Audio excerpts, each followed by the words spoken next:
Des royaumes qui ne font aucune conquête, ce sont des royaumes qui doivent disparaître. Or, le royaume de Dieu ne peut pas disparaître.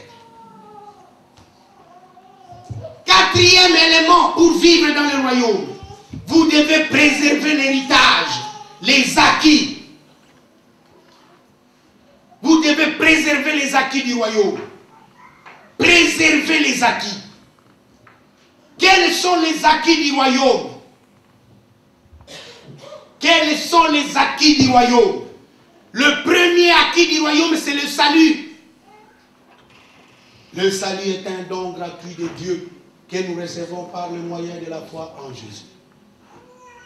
Ça, c'est un acquis du royaume. Celui qui est dans ce royaume est sauvé. Il ne fait aucun effort, mais le salut lui est donné gratuitement.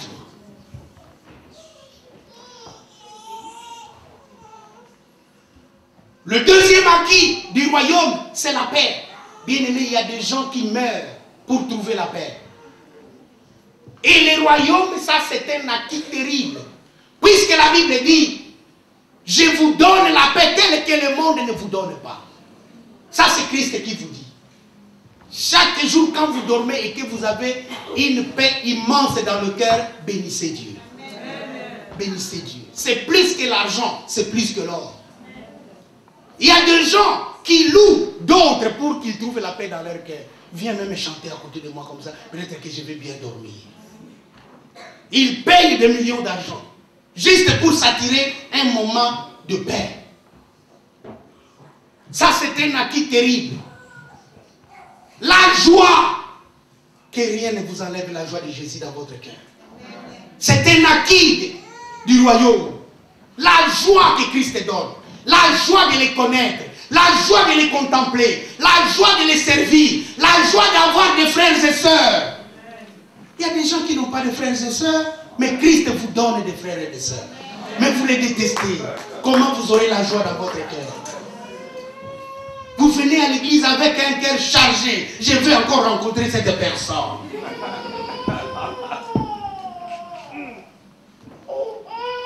Christ vous donne la justice. Christ vous donne la justice. Vous savez, vous tous ici, la définition de la justice. C'est l'alignement. Ça veut dire quoi? Que personne ne vous sorte de cet alignement avec Dieu. Soyez sur la même ligne. Que personne ne puisse vous bouger. Même pas d'un centimètre. Il faut lui dire non, non, non, non, non. Moi, Christ est là. Je ne souhaite pas bouger. Voilà pourquoi, dans l'épître aux Romains, il est dit, qui nous séparera de l'amour de Dieu? Et c'est la mort, et c'est la fin. Qu'est-ce qui doit nous séparer de l'amour de Dieu? Rien. Nous devons préserver les acquis. Et la vie éternelle. Dans ce royaume, la vie éternelle, c'est un acquis. Il faut préserver cela. C'est pourquoi Paul dit, il ne faut pas qu'après avoir prêché aux autres, moi-même je puisse rater. Non. Il ne faut pas que je rate. Pourquoi je dois rater? Il faut préserver ses acquis. Ça, c'est un héritage. C'est pour cela que Christ dit, ceux qui seront à ma droite, il va les appeler pour prendre possession du royaume que le Père a préparé pour eux dès la fondation du monde. Ce sont les acquis. Il ne faut pas lâcher cela, bien-aimé. Quand vous savez que vous êtes sauvés, quand vous savez que Christ vous donne la paix, vous donne la joie, vous donne la justice, et vous avez la vie éternelle, c'est que quelqu'un peut dire derrière vous, pourquoi ça doit vous tourmenter? Pourquoi ça doit vous changer? Et le cinquième élément de ce royaume, c'est de régner. Ceux qui vivent dans le royaume de Jésus-Christ, dans le royaume des cieux, ce sont des gens qui règnent dans leur vie. Si par l'offense d'un seul, la mort a régné par lui seul, à plus forte raison, ceux qui reçoivent l'abondance de la grâce et du don de la justice, ne régneront-ils pas dans la vie par Jésus-Christ, lui seul? Bien-aimé, le pharisien, Et les Juifs ont posé la question sur le royaume.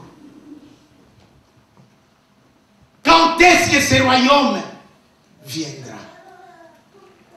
Quand est-ce que ce royaume prendra fin?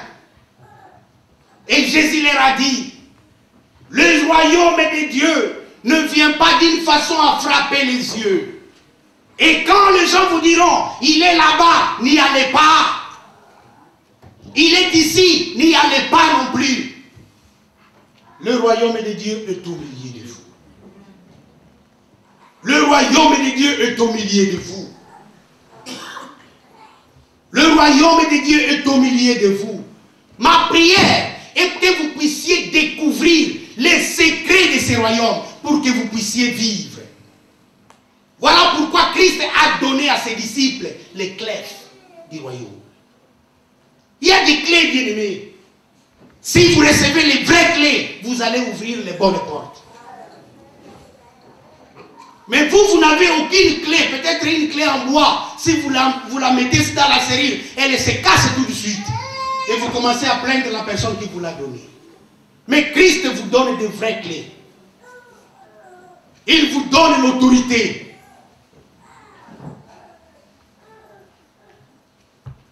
Regardez ces disciples. Les disciples étaient dans la joie. Quand les démons se sont soumis à eux, puisque avant, ils ne pouvaient pas avoir le pouvoir que les démons puissent se soumettre à eux. Mais aujourd'hui, Satan, je viens t'annoncer une chose. Partout où tu te trouves, pour les hommes qui écoutent cette parole de la gloire de Dieu, toi tu n'as aucun pouvoir sur ces hommes.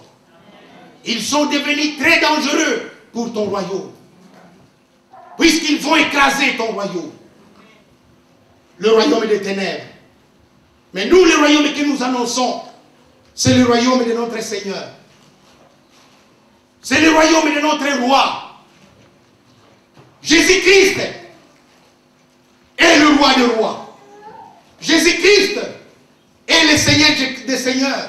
Et nous bénissons Dieu de ce qu'il n'est pas président. Puisque s'il devait être président, il devait avoir un mandat. Un jour, son mandat devait terminer. Gloire soit rendue à notre Christ. Puisque son trône dure pour l'éternité. Gloire soit rendue à Dieu de ce que Christ n'est pas un premier ministre. Sinon, nous allions le révoquer. Christ, vous ne pouvez pas le révoquer. Il règne pour l'éternité. Il règne pour l'éternité. C'est pourquoi, bien-aimés, Christ aujourd'hui se présente encore devant vous. Et il est en train de dire, ceux qui seront à ma droite, venez prendre possession. Venez prendre possession du royaume. Est-ce que tu as pris possession de ce royaume, bien-aimé? Moi, j'ai découvert. Voilà pourquoi j'avais demandé à certaines personnes de me soutenir dans la prière. Gloire soit rendue à Dieu pour tous ceux qui l'ont fait. Il y a 26 principes. 26 principes qui gèrent le royaume de Dieu. 26. Si vous en découvrez ne plus que la moitié, votre vie va changer. Et aujourd'hui, ce n'est pas l'objet de notre message, mais je vais vous en donner deux. Je vais vous en donner deux.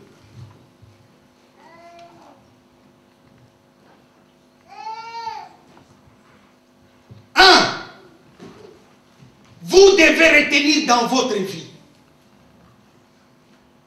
Si vous êtes soumis au roi, tout appartient au roi. Tout appartient au roi. Dans le pays où vous vous trouvez, mettez dans votre tête toutes ces maisons, toute la nourriture, tous les habits, tous les véhicules, ça appartient au roi. Alléluia. Tout appartient au roi. Bien aimé, si vous mettez ça en tête, votre vie va changer. Mais le drame, c'est quoi? Vous n'avez aucune relation avec ce roi. Comment vous allez accéder à ce qu'il a? Le drame, c'est quoi? vous faites tout le contraire de ce que le roi aime, comment il sera dans la joie de vous donner? C'est un grand principe de se dire dans sa vie, tout appartient à Jésus-Christ. Tout. Ce que moi je n'ai pas, Christ est là pour moi. C'est un grand principe dans le royaume de Dieu. Le deuxième principe que je vous donne aussi, la valeur du roi se mesure par les standards de son citoyen. Suivez-moi bien. Tout appartient au roi. Pour que le roi soit grand, il faut que son peuple soit grand. Ainsi, la pauvreté est un déshonneur au roi. Si les gens voient le roi comme était David, et il circule en Israël, ils voient des gens en train de dormir dehors, ils vont se dire, mais toi tu es quel genre de roi? Dans ton palais, tout est en ordre, mais dehors, quand on sort, il y a des gens qui dorment dans la rue. Tu es quelle sorte de roi? Est-ce que vous me suivez? Si vous acceptez de vous soumettre à Jésus-Christ, Christ ne va pas accepter que vous soyez dans la misère. Puisque son nom sera terni. Voilà pourquoi la Bible demande comment les nations, pourquoi les nations diraient-elles, où est leur Dieu? Où est leur Dieu? Christ ne va pas accepter que son nom soit terni, soit traîné dans la boue, puisque toi, tu le suis et tu n'as rien. Il ne peut pas accepter cela. Tout cela demande d'abord de changer votre mentalité. Vous devez changer votre façon de voir les choses. Et aujourd'hui, je suis venu avec le message qui doit transformer votre vie dans 2010. Si vous me suivez, vous suivez ce message et vous demeurez dans la même vie, le diable est en train de faire un grand travail dans votre vie. C'est que vous ne retenez rien de tout ce que nous sommes en train d'enseigner. Voilà pourquoi, bien-aimés, nous sommes dans la joie de vous dire que le diable n'a aucune prise sur votre vie de maintenant. Je suis dans la joie de vous annoncer, si vous appartenez au royaume de Dieu, vous ne pouvez plus vivre dans la pauvreté. Et voilà pourquoi je vous demande, à partir d'aujourd'hui, promenez-vous, circulez dans la ville comme ambassadeur de Jésus-Christ sur la terre. Si vous êtes un ambassadeur de Dieu, vous allez vivre toutes ces choses. Votre langage est le langage de celui qui vous a envoyé. Votre culture est la culture de celui qui vous a envoyé. Votre mode de vie, c'est le mode de vie de celui qui vous a envoyé. Vous allez toujours préserver ces acquis. Vous n'allez rien faire de vous-même, mais vous allez faire tout ce qui appartient pour accomplir la volonté de celui qui vous a envoyé. Et vous allez régner. Je vous ai donné cet exemple. Un ambassadeur américain en Somalie ne souffrira pas de faim. Mais un ambassadeur somalien en Grande-Bretagne peut mourir de faim.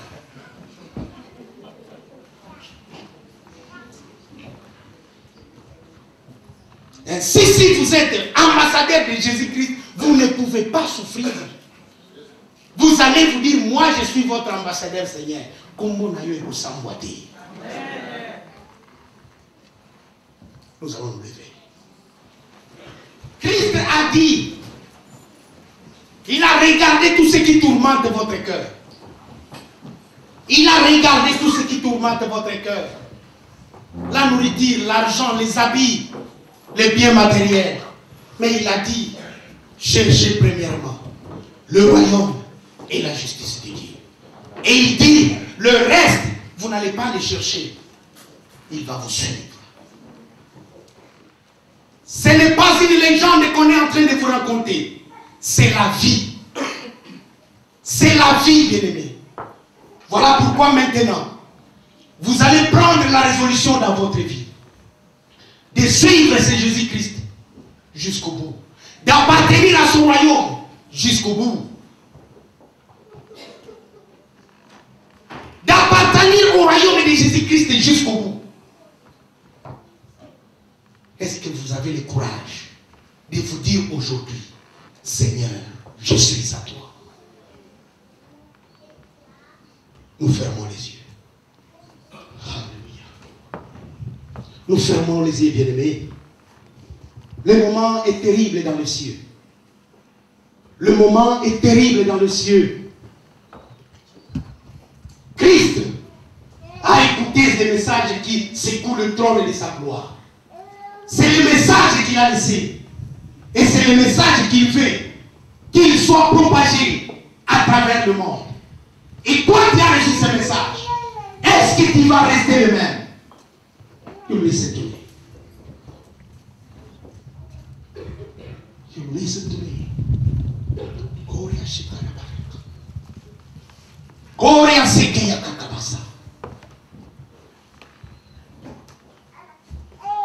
Écoutez, peuple de Dieu. Écoutez, peuple de Dieu. Je suis derrière mon message. Je suis derrière ma parole. Je suis derrière ma parole pour accomplir mes desseins. Quiconque a écouté ma parole, quiconque a écouté ma parole, ne sera plus le même. Ne sera plus le même. Aujourd'hui, marquez la transition dans votre vie avant de vivre le royaume et votre vie dans le royaume. Aujourd'hui, acceptez mon royaume. Acceptez mon royaume dans votre vie et soyez transformés. Acceptez mon royaume dans votre vie et vivez la différence. Vous allez voir cette différence maintenant.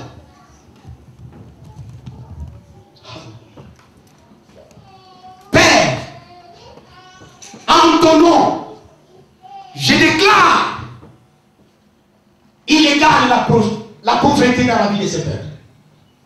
En ton nom, je déclare la fin de la frustration dans la vie de ce peuple. En ton nom, je déclare la fin de tous les tourments, de tous les soucis. Et je prononce maintenant les bénédictions que toi tu donnes à ceux qui te craignent. Aujourd'hui, que ce peuple prospère, pas à cause de sa volonté, mais à cause de ton nom qui vit en eux. Merci, Éternel du ciel, de ce que tu nous exauces maintenant. Merci, Père de gloire, de ce que la proclamation de ton royaume secoue ton trône, Seigneur. Tu ne restes pas indifférent quand ton trône, ô Éternel des armées, est en train d'être proclamé sur la terre. Nous te remercions. Nous te remercions, Seigneur. Au nom de Jésus-Christ. Amen. Que Dieu vous bénisse. Light TV.